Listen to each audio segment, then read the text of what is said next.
আসসালামু আলাইকুম। আমি আপনাদের সামনে যে গল্পটা শেয়ার করব সেটা হচ্ছে যে বিআরবি হাসপাতাল আইভিএফ সেন্টারের প্রথম যে আইভিএফ বেবি হয়েছে, সফলভাবে ডেলিভারি হয়েছে, তার গল্পটাই আমরা শেয়ার করছি। আমাদের আইভিএফ সেন্টারের উদ্বোধন হয় গত বছরের শুরুর দিকে। এরপরে আমরা কিছু কিছু পেশেন্ট নিয়ে আইভিএফ শুরু করলাম। আমরা যে প্রথমবারই সফলতা পেয়েছি তা না, আমাদের আন্তরিক চেষ্টা এবং সব কিছু সিস্টেমেটিক্যালি করার পরও আমরা প্রথম দিকে সফল হইনি। কিন্তু যখন থেকে প্রেগনেন্সি হওয়া শুরু হয়েছে তখন থেকে আমরা বিশ্বমানের যে স্ট্যান্ডার্ড রেজাল্ট, সেরকম রেজাল্টই পাচ্ছি। দেখা যায় বেশিরভাগ সময় আমাদের 60% টু 70% প্রেগনেন্সি হয়, এবং আমরা যদি সবগুলি ব্যর্থতা কাউন্ট করি তখন সেটা হিসাব করলেও দেখা যায় 40% অ্যান্ড অ্যাবভ হচ্ছে আমাদের সফলতার হার। আজকে যেই আমাদের প্রথম আইভিএফ বেবি জন্ম নিয়েছে আমাদের এখানে, যেই দম্পতি, সেই দম্পতির কথা বলবো। এখানে মা হচ্ছে পেশাগতভাবে একজন চিকিৎসক, আর বাবা হচ্ছেন যে পেশাগতভাবে মেরিনা, যিনি তার পেশার জন্য বছরের বেশিরভাগ সময়ই দেশের বাইরে থাকেন, এবং ওনারা আসলে একটানা চেষ্টা এবং চিকিৎসা কখনো করতে পারেননি, কারণ যেহেতু ওনার পেশার জন্য দেশের বাইরে থাকতে হয়, সো চেষ্টা এবং চিকিৎসাতে ছন্দপতন হয়। আমাদের কাছে যখন আসেন ওনারা 2022 সাল থেকে আমাদের পেশেন্ট। যখন প্রথম আসেন ওনাদের ওয়াইফের প্রাথমিকভাবে সমস্যা ছিল যে ঠিকমতো ডিম্বাণু তৈরি হতো না। আমরা প্রথমে সেই প্রাথমিক চিকিৎসার জন্য চেষ্টা করি, এরপর আমরা ল্যাপারোস্কোপি, হিস্ট্রোস্কোপি নামে অপারেশন করে সেকেন্ড লাইনে ট্রিটমেন্ট, যেটাকে বলে আইইউআই, সেটা আমরা চেষ্টা করি। আইইউআইতে আমাদের এখানে আল্লাহর রহমতে সফল হন, কিন্তু দুর্ভাগ্যবশত সেই প্রেগনেন্সিটা জরায়ুর বাইরে প্রতিস্থাপিত হয়, যেটাকে আমরা বলি একটোপিক প্রেগনেন্সি। পুনরায় আমরা ল্যাপারোস্কোপি করে সেই একটোপিক প্রেগনেন্সি ম্যানেজ করি, এবং আমাদেরকে রোগীর অনুমতি নিয়ে যেই টিউবে প্রেগনেন্সিটা হয় সেই টিউবটা কেটে ফেলতে হয়। এরপরে যেটা হয় যে আবারও রোগীর স্বামী পেশাগতভাবে দেশে বাইরে যান, রোগীর বয়স 36 অ্যান্ড অ্যাভাব in the mean time reach করে। এরপরে ওনারা নিজেরাই সিদ্ধান্ত নেন যে যদিও সব প্রোফাইলই ভালো ছিল, ডিম্বাণু রিজার্ভও ভালো ছিল, কিন্তু ওনারা বয়স চিন্তা করে নিজেরাই উইলিংলি বলেন যে আমরা আইভিএফ বা টেস্ট টিউব ট্রিটমেন্টে চলে যাব, আমরা অন্য কোনো চিকিৎসাতে আর যাব না। তবে আমাদের এখানে চিকিৎসা শুরু করার আগে ওনারা একটু দ্বিধান্বিত ছিলেন যে চিকিৎসা বাংলাদেশে করবেন নাকি দেশের বাইরে করবেন। আমাদের রোগী চিকিৎসক যিনি, উনি দৃঢ়ভাবে আশাবাদ ব্যক্ত করে বলেন যে বাংলাদেশে এখন এই ধরনের চিকিৎসা ভালো হচ্ছে, এবং আমি নিজে বলবো আমাদের সেন্টার না, বাংলাদেশে যতগুলি সেন্টারই হচ্ছে সেখানে আসলে সফলতার হার যথেষ্ট পরিমাণ ভালো, এবং ওনারা ভরসা করে আমাদের কাছে এই চিকিৎসার জন্য আসেন। এবং আল্লাহর রহমতে আমরা যথেষ্ট সংখ্যক ভ্রূণ পাই, যেগুলো আমরা আমাদের প্রোটোকল অনুযায়ী হিমায়িত ভ্রূণ ট্রান্সফার করি, মানে হেলদি ভ্রূণগুলো ফ্রিজ করে রেখে পরে শুধুমাত্র জরায়ু প্রিপারেশন করে ভ্রূণ ট্রান্সফার করি, এবং প্রথমবারে ওনারা সফল হন। এরপরে 2 সপ্তাহ পরে হার্টবিট দেখি, এবং আমাদের রোগীর যে হাজব্যান্ড, উনি পেশাগত কারণে আবার দেশের বাইরে চলে যান, এবং এই ডেলিভারি জাস্ট কিছুদিন আগে আমাদের বাংলাদেশে আসেন। এর মধ্যে রোগীর যেটা হয়, একটু থাইরয়েডের সমস্যা ছিল, শেষের দিকে সুগার বাড়ে, এটার জন্য ইনসুলিন দিয়ে কন্ট্রোলে ছিল, ভালো ছিলেন সব কিছু, আদার্স আর কোনো প্রবলেম ছিল না। তো ওনারা সব কিছু মিলে কিছু ছোটোখাটো সমস্যা ছিল, সেগুলো নিয়মিত ফলো আপ, এবং কিছুটা আমরা ওভার দ্য টেলিফোনেও আমরা হেল্প করে দিয়েছি। আমাদের সম্ভাব্য সিজারিয়ান সেকশনের ডেট ছিল 15 জুলাই, কিন্তু কিছু জটিলতার জন্য আমাদের তার 2 দিন আগেই অপারেশন করে ফেলতে হয়। একটি সুস্থ ছেলে সন্তান হয়েছে, 3 কেজির বেশি ওজন হয়েছে। বেবি জন্মের পরে কান্নাকাটি করেছে, কোনো রকম কোনো অসুবিধা হয়নি, এবং বেবিকে এনআইসিউর কোনো সাপোর্ট বা ভর্তি করানোর মতো কোনো সিচুয়েশন হয়নি। মা 2 দিন পরে সম্পূর্ণ সুস্থ, উনি বাড়ি চলে গিয়েছেন।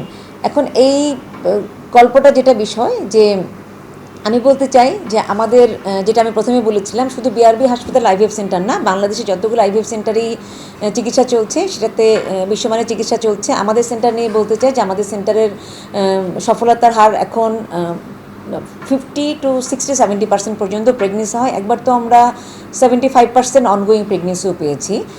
আর যদি সমস্ত ব্যর্থতা আমরা কাউন্ট করি তাহলেও গড় রেজাল্ট আমাদের 40% অ্যান্ড অ্যাবাভ। সো এটা বলতে হবে যে আমাদের আইভিএফ সেন্টারের রেজাল্ট এখন বিশ্বমানের যা স্ট্যান্ডার্ড রেজাল্ট আছে সেরকমই আছে। তো রোগীদের জন্য বলবো যে এটা বাংলাদেশের আইভিএফ চিকিৎসা একটা অবশ্যই আস্থার জায়গা তৈরি করেছে, এবং আমরা দৃঢ়ভাবে বলতে চাই যে আমরা কখনোই বিআরবি হাসপাতাল কর্তৃপক্ষ কখনোই অন্য কারো ডিম্বাণু, শুক্রাণু বা অন্য কারো ভ্রূণ দিয়ে আইভিএফ চিকিৎসা মানে করেনি, এখনও করছে না, ভবিষ্যতেও করবে না। সুতরাং লো প্রোফাইলের পেশেন্ট, লো এএমএ যাদের আছে, বা শুক্রাণু রিপোর্টে ভীষণ রকম খারাপ, যদি তাদের ডিম্বাণু শুক্রাণু দিয়ে প্রেগনেন্সি হওয়া সম্ভব হয় সেটার জন্য আমরা সর্বোচ্চ চেষ্টা করব। তো ডোনারিজমটা যেটা হয়, আমরা বলবো যে আমাদের রিলিজিয়াস ব্যাকগ্রাউন্ডে এটা নিষেধ আছে, কিন্তু সায়েন্টিফিক ব্যাকগ্রাউন্ডে এটা প্রচলিত আছে উন্নত দেশের অনেক জায়গাতেই ডোনারিজমটা অ্যাকসেপ্টেড, কিন্তু আমরা এটা রিলিজিয়াস ব্যাকগ্রাউন্ডে কখনো প্র্যাকটিস করব না। সুতরাং আপনারা মানে নির্দ্বিধায় যে অন্য কারো, অনেক রোগী ভাবে যে আইভিএফ করলেই মনে হয় অন্য কারো ডিম্বাণু শুক্রাণু দিয়ে দেয় অনুমতি ছাড়াই। আমরা বলবো যে কখনোই সেরকম সিচুয়েশন আমাদের সেন্টারে হবে না, এবং যারা স্বচ্ছ প্র্যাকটিস করেন, আইভিএফ প্র্যাকটিস করেন বা ইনফার্টিলিটি প্র্যাকটিস করেন, তারা কখনোই রোগীর অনুমতি ছাড়া এরকম কোনো কিছু করবেন না। তো আইভিএফ চিকিৎসার জন্য চিকিৎসা নিয়ে যেসব ভুল ধারণা প্রচলিত আছে, আমি বলবো যে সেই সব ধারণাকে ওভারকাম করে প্রোফাইল ভালো থাকতে থাকতেই আপনারা এই চিকিৎসার জন্য আসেন, এবং বাংলাদেশে বিশ্বমানের চিকিৎসা হচ্ছে, বাংলাদেশে এটার সফল হওয়া সম্ভব। আপনারা আমাদের সাথেই থাকেন এবং আমরাও আপনাদের সাথেই আছি। এখন যেটা হয় যে আইভিএফ চিকিৎসা সারা বিশ্বেই ব্যয়বহুল, এবং যেসব দেশে চিকিৎসার জন্য ইন্স্যুরেন্স কাভারেজও আছে, তারা কিন্তু আইভিএফ চিকিৎসার জন্য কোনো রকম কোনো ইন্স্যুরেন্স কাভারেজ দেন না। হ্যাঁ, সো এটা আমাদের দেশেও এটা ইন্স্যুরেন্স কাভারেজের কোনো সুযোগ এখনও তৈরি হয়নি, যেটা হয় যে রোগীকে পার্সোনালি বিয়ার করতে হয়। এখন গভর্নমেন্ট সেক্টরে ঢাকা মেডিকেল কলেজ এবং বাংলাদেশ মেডিকেল ইউনিভার্সিটি বিএমইউ, সেখানে আইভিএফ চিকিৎসা ফ্যাসিলিটিস আছে। এইসব জায়গায় হয়তো খরচ কিছুটা কম হবে, কিন্তু না হলে সবগুলি প্রাইভেট সেক্টরে এই খরচ আসলে তুলনামূলকভাবে বেশি। বাংলাদেশের রোগীদের, সাধারণ রোগীদের যে অর্থনৈতিক অবস্থা, আমি বলবো সেটা চিন্তা করলে এই চিকিৎসাটা এখনও ব্যয়বহুল, এবং সবচেয়ে বড় লিমিটেশন হচ্ছে এটার জন্য ইন্স্যুরেন্স কাভারেজ পাওয়া যায় না, যেটা উন্নত দেশেও আসলে ইনফার্টিলিটি কোনো রকম কোনো চিকিৎসাতে ইন্স্যুরেন্স কাভারেজ দেয় না। তো যদি রেজাল্ট ভালো হয়, এই চিকিৎসাটা সব দেশেই, বাংলাদেশ এবং আমি বলবো আমাদের পার্শ্ববর্তী দেশে এই চিকিৎসাটা কিছুটা ব্যয়বহুল। বিশ্বের অন্য উন্নত দেশে, যেমন সিঙ্গাপুর চিন্তা করি, থাইল্যান্ড চিন্তা করি, কিংবা ইউএসএ, সবগুলি দেশে এই চিকিৎসাটা ভীষণ রকম ব্যয়বহুল, যেখানে ইন্স্যুরেন্স কাভারেজ পাওয়া যায় না। আমি এক্ষেত্রে আমার এক চিকিৎসক রোগীর কথা বলবো, যিনি আমার চিকিৎসাতে দীর্ঘদিন পরে প্রেগনেন্সি হয়। উনি একটা জটিলতায়, এখন ইউএসএতে আছেন, একটা জটিলতায় ওনার ল্যাপারোস্কোপি হিস্টোস্কোপি নামে অপারেশন সাজেস্ট করে, কিন্তু ওনারা খুব রিসেন্টলি ইউএসএতে গিয়েছেন, যেখানে ওনারা আসলে ইন্স্যুরেন্স কাভারেজ পাবেন না এই অপারেশনের জন্য। ওনারা শুধুমাত্র এই অপারেশনটা বাংলাদেশে মানে একটু কম খরচে করাতে পারবেন দেখে 3 জন প্লেনের টিকিট কেটে বাংলাদেশে আসছেন, অপারেশন বাংলাদেশে করিয়ে আবার ইউএসএতে ব্যাক করেছেন। এই আসা যাওয়া এবং অপারেশন মিলাও ওখানকার যে অপারেশনের খরচ, সেই খরচ তার তুলনায় কম, এই জন্য ওনারা আসছেন আমার কাছে।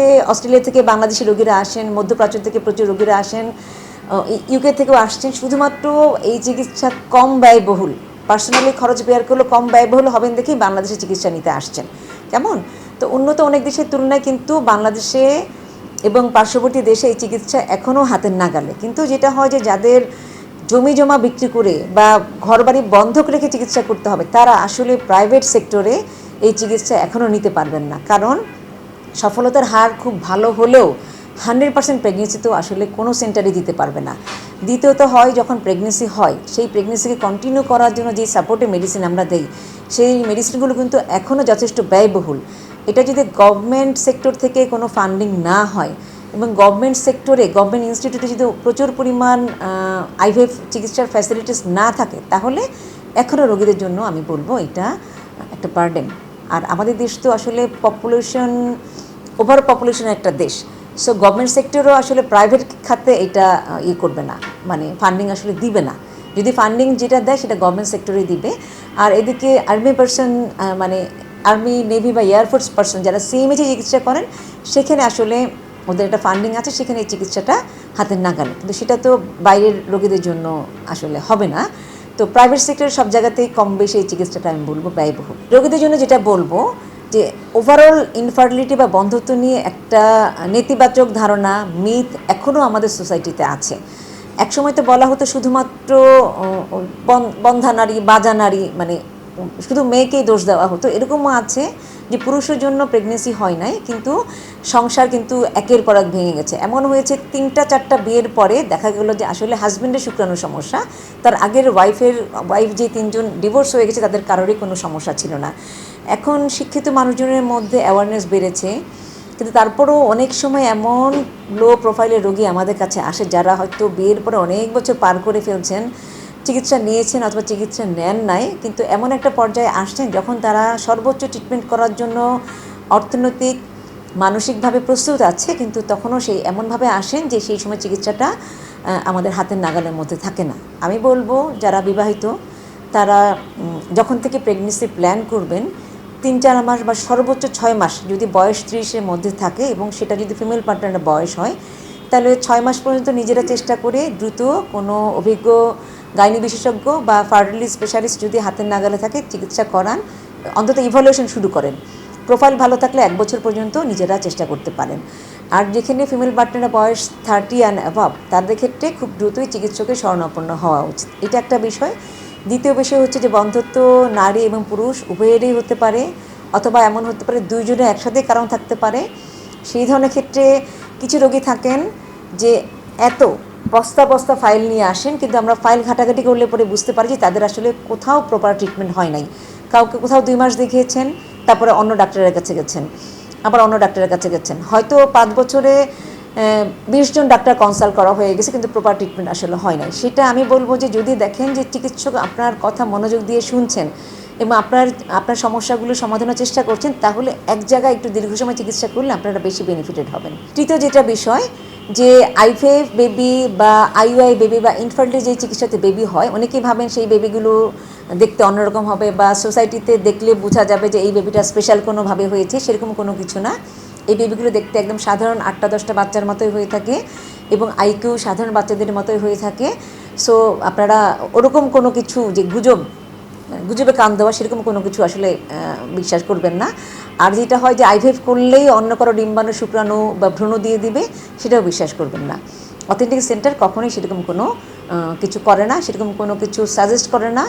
আর যেহেতু বাংলাদেশ একটা মুসলিম প্র্যাকটিসিং কান্ট্রি, মুসলিম বেশিরভাগ মানুষই আসলে মানে মুসলমান, সো রিলিজিয়াসলি একটা রেস্ট্রিকশন আছে। সো বেশিরভাগ সেন্টারই সেরকম কোনো কিছু করে না। আপনারা সময় থাকতে চিকিৎসা নেন, তাহলে ডেফিনেটলি উপকৃত হবেন, ভালো রেজাল্ট পাবেন। এবং আপনারাও মানে বয়সে যে কমপ্লিকেশনগুলো হয় বেশি বয়সে, স্পেশালি মায়ের বয়স যখন বেড়ে যায়, তখন ক্রোমোজোমাল ডিফেক্ট বাচ্চা হওয়ার চান্সটা বেড়ে যায় এবং হচ্ছে কি মিসক্যারেজ হওয়ার চান্সটা হচ্ছে কি বাড়ে, এবং একটা ন্যাচারালি হেলদি কনসেপশন হওয়ার রেটটাও কিন্তু কমে যায়।